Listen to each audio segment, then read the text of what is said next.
I'm really excited to see this one. Oh yeah. Okay, so what my topic was should women be required to register for the selective service or the draft? Now, so what the selective service does is for men who are between the ages of 18 and 25, in order for them to vote, they're required to fill out personal information, social security, things like that. And what this does is allows them to vote. Now, so what the selective service does, and if the draft did become instituted once again, if women were required to do so, and the draft did come about, the selective service would create a sense of national security. Now, so with the national security, America would just have more troops in case of a national crisis. I don't know if you guys have seen like Red Dawn. There's things like that. A national crisis comes, foreign invaders or whatever. What this would do is we would have more soldiers to combat this crisis.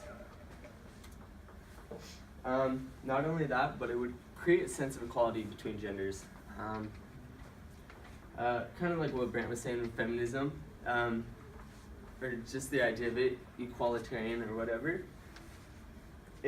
This sense of equality, I feel like it would bring a personal peace between the two genders. There already is peace, but there would be less butting heads between. Now, this instituting the draft, let's say it did come about, there would be more trained individuals, because for the Army Reserve and the draft are pretty close to each other.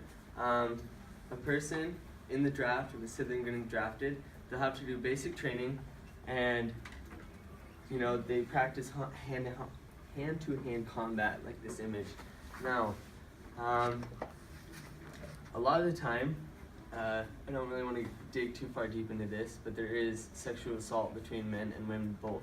Now, if the women were required to register for the draft, I'm not saying men should, but if a woman, let's say a woman is sexually assaulted, if she was trained in the military, she'd be able to help defend herself instead of just using mace or pepper spray or whatever.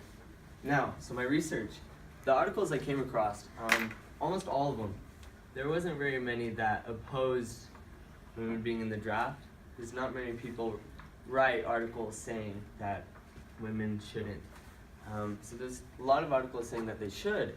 Now, however, there were articles that completely disagreed with the draft.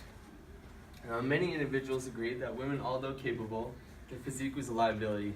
And I found one article that said their physique was a liability. I don't believe their physique has anything to do with it. The military is pretty much all mental, and plus physical, but it's more mental than anything. Okay, so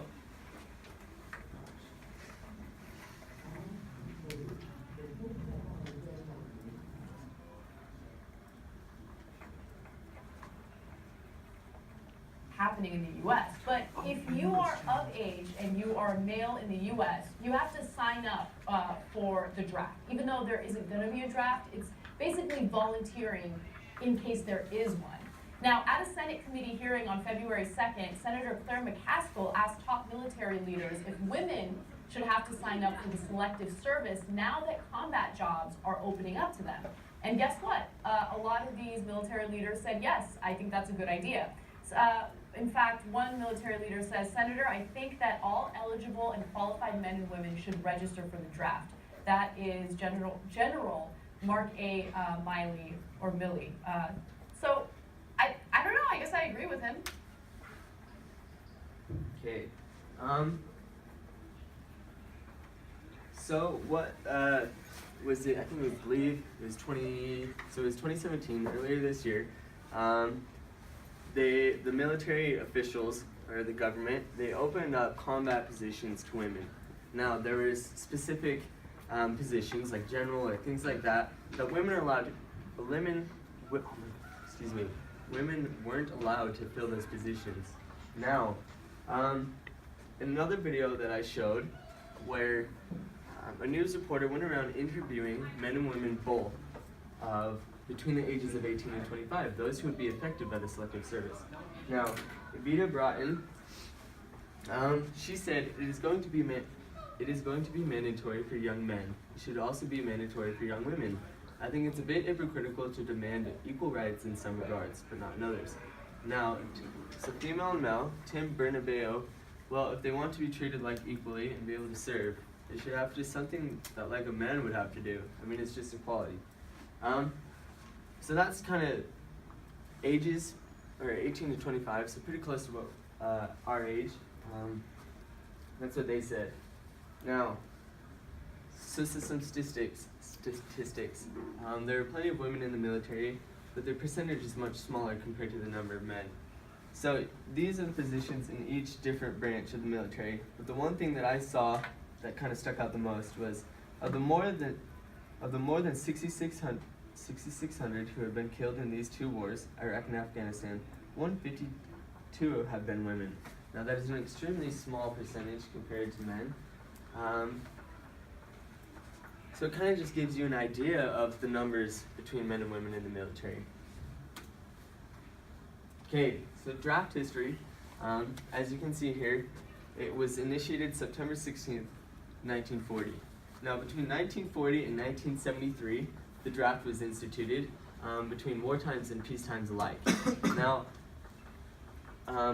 so after 1973, not all young men were drafted, but originally in the draft is the ages of 18 and 45 instead of 18 and 25.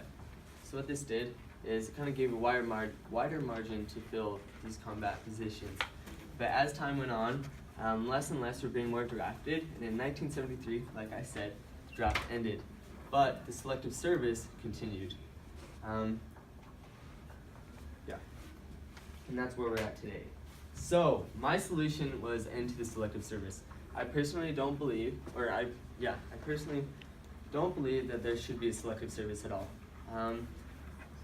The draft has been over since 1973, and it's continually been a voluntary service organization. There hasn't been any need for the selective service, but what the selective service does is it takes away the sense of equality between men and women, because women are able to vote freely, but men are supposed to give up their personal freedom in a way to vote. Now, I don't believe that it should be true. I think there just shouldn't be any selective service at all. Kind of just get rid of it. And that is my presentation. Any questions?